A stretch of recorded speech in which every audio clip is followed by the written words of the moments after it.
foul. 2 balls and a strike to count on Taylor. Reyes fires, swinging a drive, deep left field.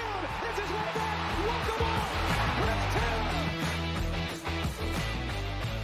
What's up, everybody? Welcome into DodgerHeads, presented by DodgerBlue.com. My name is Jeff Spiegel, joined today by Matt Moreno, and we are wrapping up a series of videos that we've put out over the past few weeks, breaking down Buster Olney's positional rankings. Today, we are talking about right fielders and Mookie Betts, but a programming note, we did not have a left fielder video in here, and that's because AJ Pollock, we were scheduled to record that video, and then he went and got traded. Pollock was the 7th ranked left fielder on his on Olney's list, but now with Pollock gone, Chris Taylor was put onto a different list. And so we're not doing a left field video, but we are doing a right field video. Mookie Betts, number 5 right fielder on the list. He's behind Acuna, Soto, Harper, and Judge. The question I ask you every time, Matt, properly rated, overrated, underrated, Mookie Betts is the number 5 right fielder. I'm going to go a little underrated, but I can understand why he is 5th. Obviously, last season he dealt with, the bone spur and the hip issue and injuries, and it wasn't, a Mookie Betts type season that we've kind of come to expect from him. So I can see why he was ranked 5th, but I think if you look at kind of, complete picture, I would have him definitely ahead of Judge. I think probably ahead of Harper.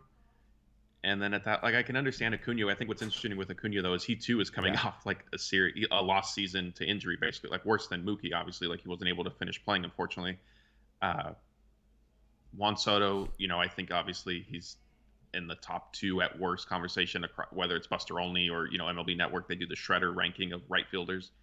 But yeah, I'll go a little underrated. Yeah, I think it's tough. I mean, I look at Acuna, Soto, Harper, Judge, Betts. It's look, you could throw those guys into a blender and pop out a list of 1 through 5, and I'd probably be fine with any of them. I hope you're wrong on Aaron Judge, by the way. Drafted him on my fantasy team last night, so we need a good year from Aaron Judge. But yeah, I mean, the thing with Mookie is, and it's funny because, comparing this to some of the other videos we've done, even when Mookie Betts has a bad season, it's still a very good season. Last year, he puts up 3.9 wins above replacement, and that was in his worst offensive season since 2017. He had a weighted runs created plus of 131 last year. So just put that in perspective. He was 31% better than average in the worst year of his career, basically. Had the lowest batting average of his career, the lowest slug since 2017, the highest strikeout rate, the lowest number of games played, the lowest home run total since 2015. StatCast has sort of gone the way of regression since his absurd 2018, which was an unbelievable season. And yet, the beauty of Mookie Betts is the floor is what we got last year. I don't know if in the next 3 to 5 years we will see a year of Mookie Betts that is as bad as last year. And he was still a 4-win player. And so that's the beauty of Mookie Betts. We know what the ceiling is. It's that 2018 year that was nuts. But when you compare him to some of these guys like Cody Bellinger, where it's the floor for Cody Bellinger is so far down the hole you can't even see it. Mookie Betts' floor is still in the MVP conversation, which is pretty wild to me. Yeah, definitely. And, I think, again, the injuries were a factor last year. And the good thing is going into this season, by all accounts, he's healthy. Dave Roberts has said, I expect him to be part of the MVP conversation this season. Spring training, maybe, not necessarily withstanding. He's among the players who kind of gotten off to a slow start. But we've talked about in some of our other videos, spring training, you take everything kind of with a grain of salt, whether it's good or bad. And, another thing with Mookie, too, is we're talking about there was some decline offensively, but he still played a strong right field in terms of defense, right? He's got a good arm. He can cover some ground.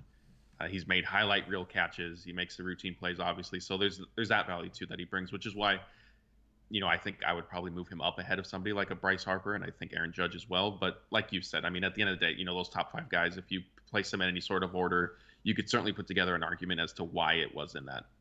Totally. ranking. And keep in mind, Mookie Betts is only 29. I think he carries himself like he's a Justin Turner type, who's been around for so long.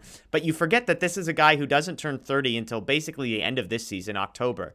And so he's not a guy that physically is regressing. We know he's a guy that is maniacal in the way that he takes care of himself and the way that he prepares in a good way. And so to think that he's not regressing physically, now we'll see how this all plays out. But again, I think that the bottom line for me is when you evaluate baseball players, and it's fascinating talking to a guy like Justin Lorber when it comes to prospects, there's a lot of different ways of evaluating players. You can talk about who has the highest ceiling. You can talk about who has the highest floor. There's many different ways. The beauty of Betts is he actually checks both of those boxes. He's a guy who, at his best, is in the MVP conversation, is one of the 5 to 10 best players in all of baseball.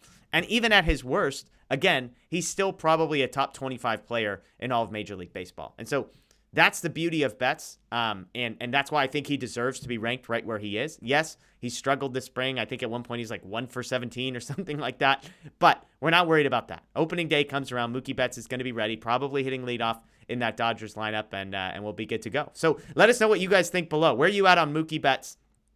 5th ranked right fielder in all of baseball. Is he properly rated, overrated, or underrated? That's Matt Moreno. My name is Jeff Spiegel. As always, we appreciate you joining us. Exciting news Friday night after opening day. We are going to be go live. So make sure you're following Dodger Blue 1958 on Twitter. Follow Matt. Follow me. We'll give you details about whether that's going to be right after the game ends or a little bit later since it's an early game. But stay tuned. That is going to be happening there. We'll also be posting that on our podcast feed. So if you're not following or subscribed there on Apple Podcasts, Google Podcasts, Spotify, wherever you get that, please check that out. We appreciate you joining us. That's Matt. I'm Jeff. We'll see you next time.